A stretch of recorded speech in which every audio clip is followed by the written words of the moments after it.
Depuis le début de l'opération spéciale militaire russe lancée en 2022 en Ukraine, c'est la toute première fois que la Russie fait une telle démonstration de puissance sur le terrain à l'est de l'Ukraine. Non, je ne vous parle pas du tir de missiles. Non, non. Je vous parle des troupes russes qui sont sur le terrain et qui avancent à une vitesse incroyable.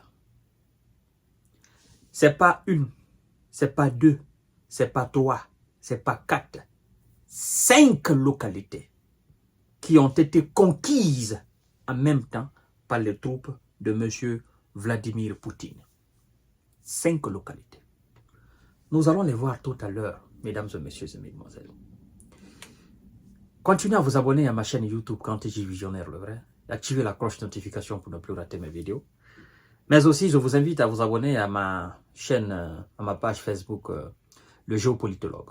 Vous allez dans votre barre de recherche, vous écrivez le géopolitologue, vous vous abonnez là-dessus, et puis vous continuez le visionnage de l'émission. C'est le ministère russe de la Défense qui nous informe, repris par les médias occidentaux, notamment l'agence Presse France, si, des médias britanniques et des médias américains et des médias allemands. En un mot, les médias, n'est-ce pas, occidentaux. Et ça surtout, ça fait énormément de mal à M. Zelensky de constater qu'il perd à la fois 5 de ses localités, 5 de ses villages. Près de Kourakov, près de Pokrovsk et dans d'autres localités encore. Les groupements russes ont augmenté la cadence. L'armée russe revendique la prise de plusieurs localités de l'oblast de Donetsk, notamment un village près de Kourakov. Vous savez que Kourakov est dans la ligne de mire des hommes de M. Vladimir Poutine. Voyons voir quel village s'agit-il, quelle localité s'agit-il réellement. Ce sont des gros villages. Dans le communiqué du ministère de la Défense russe,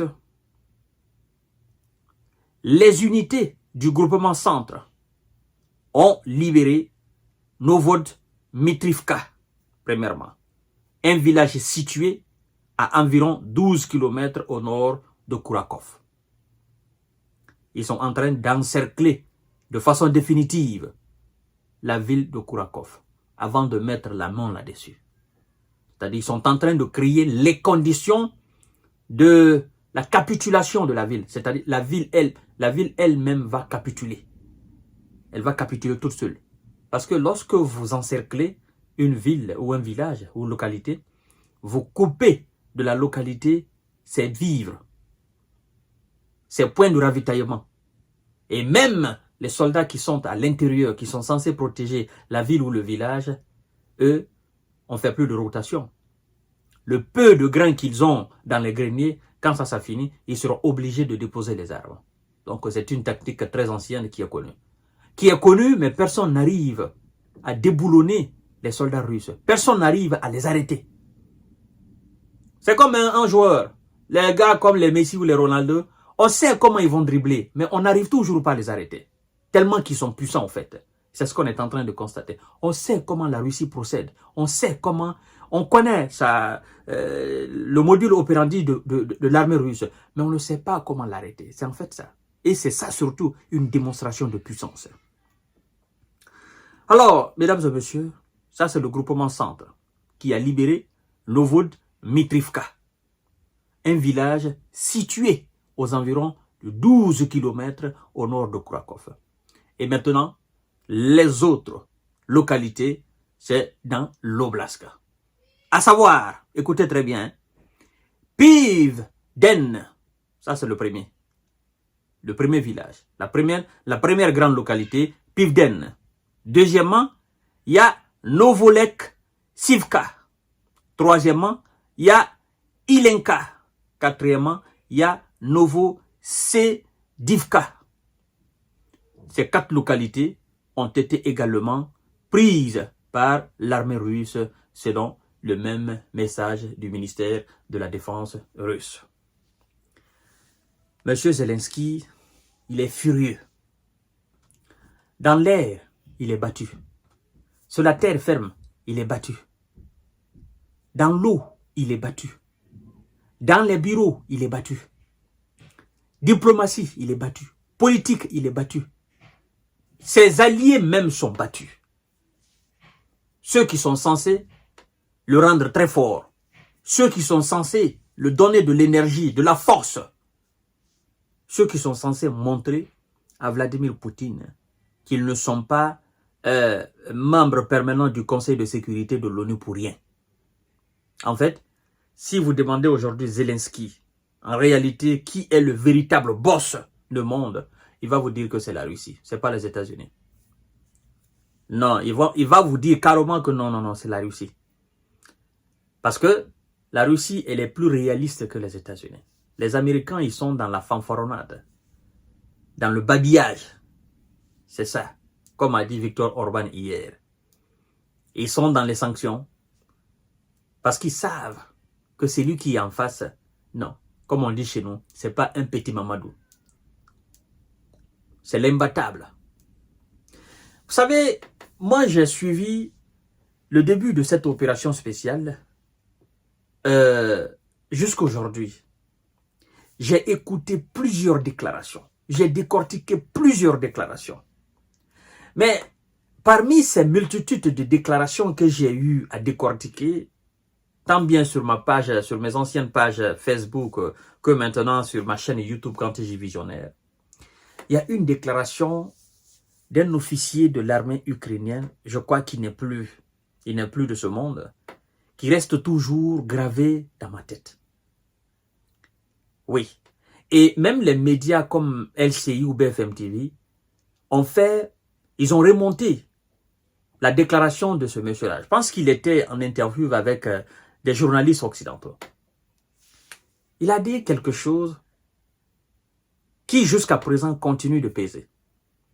Il a dit ceci: nous faisons face à des zombies.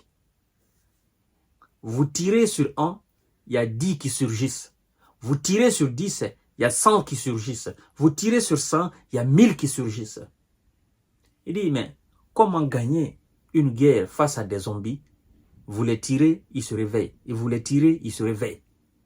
Vous pensez, au moins que vous pensez avoir fait le plus dur, vous n'avez encore rien fait. La déclaration de ce soldat ukrainien est restée gravée dans ma tête comme ça, jusqu'aujourd'hui. Parce que jusqu'aujourd'hui, c'est la même réalité.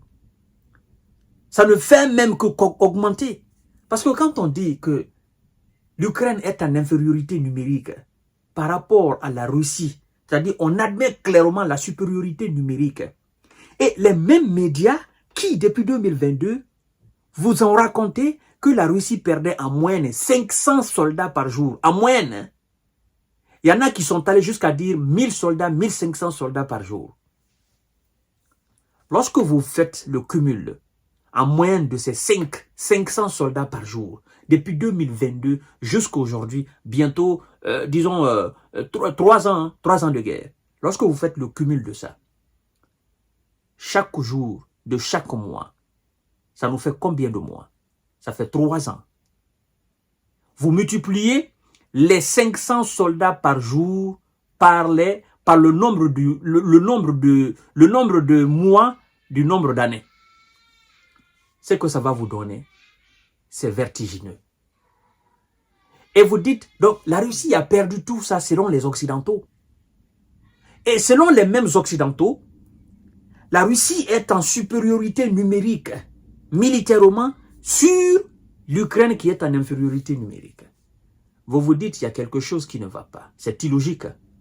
On ne peut pas perdre tel nombre de militaires au cours de 3 ans et puis être toujours en supériorité numérique. Ou bien, en Russie, il y a un laboratoire humain où on fabrique les êtres humains. Genre, on fabrique les êtres humains à partir de 18 ans ou à partir de 20 ans ou à partir de 21 ans.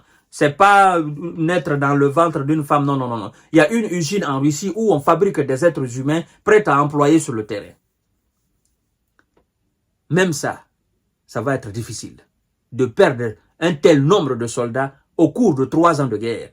et être aujourd'hui en supériorité numérique et être en mesure même de chasser les Occidentaux et leurs mercenaires sur le territoire ukrainien.